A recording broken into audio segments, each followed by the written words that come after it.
ફરીથી એકવાર સ્વાગત છે ઘુમરિયલ દુનિયાની અંદર। અને આજે આપણે અદ્ભુત એવા એક મંદિરના દર્શન કરવાના છીએ, ટેવલી હનુમાનજીના। તો આ વર્ષના આ હનુમાનજીનું મંદિરના લગભગ અત્યારે 100 વર્ષ પૂરા થયા છે। એ નિમિત્તે અહીંયા 12 દિવસનો એવો મોટો એવો પ્રસંગ રાખવામાં આવ્યો છે। તો અહીંયા આજે રામનવમી છે, અમે દર્શન કરવા આવેલા।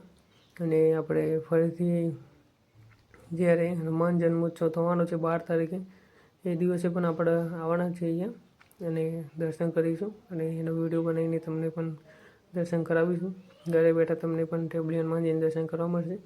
અને જો તમે અમદાવાદના હો તો આવી જજો। અમદાવાદના લગભગ એ તમને 15-20 કિલોમીટરની અંદર આ મંદિરના તમને દર્શન થઈ જશે।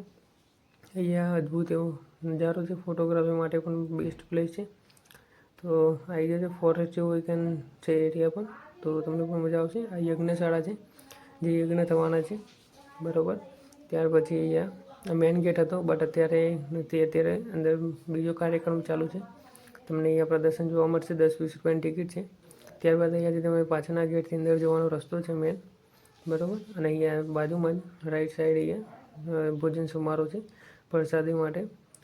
જેન્ટ્સ લેડીઝ બંને અલગ અલગ સુવિધા કરેલી છે, બહુ જ અદ્ભુત સુવિધા હતી। પહેલાં આપણે તો દર્શન કરી લઈએ, કાલ ભૈરવ દાદાના દર્શન કર્યા બાદ હવે આપણે નિહાળશું અદ્ભુત મંદિર હનુમાનજીનું। અને આપ સૌને ભગવાન જીવનમાં સુખ શાંતિ આપે એવી પ્રાર્થના છે। ત્યારબાદ આ જુઓ તમે,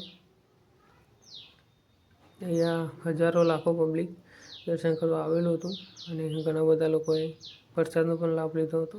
તો તમે પણ આવજો। 12 તારીખ સુધી હનુમાન જન્મોત્સવ છે, ત્યાં સુધી પણ પ્રોગ્રામ છે અને ત્યાર પછી બી મંદિર ચાલુ જ હોય છે અને બહુ જ મસ્ત છે મંદિર। ઓલરેડી એક મેં વિડીયો બનાવ્યો છે, તમે ના જોયો તો જોઈ લેજો। ત્યારબાદ અહીંયા જુઓ તો અહીંયા તમને અહીંયા બધા ધૂપ એના માટેના પણ સાધન મળી જશે। 200 કરોડ રામ મંત્રના દર્શન, બરાબર।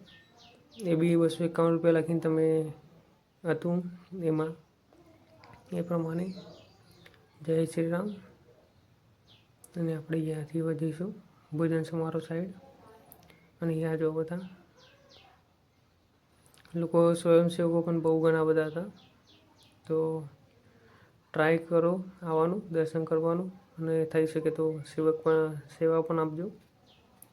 ભગવાનના ધામની અંદર સેવા આપવામાં કંઈ જતું નથી।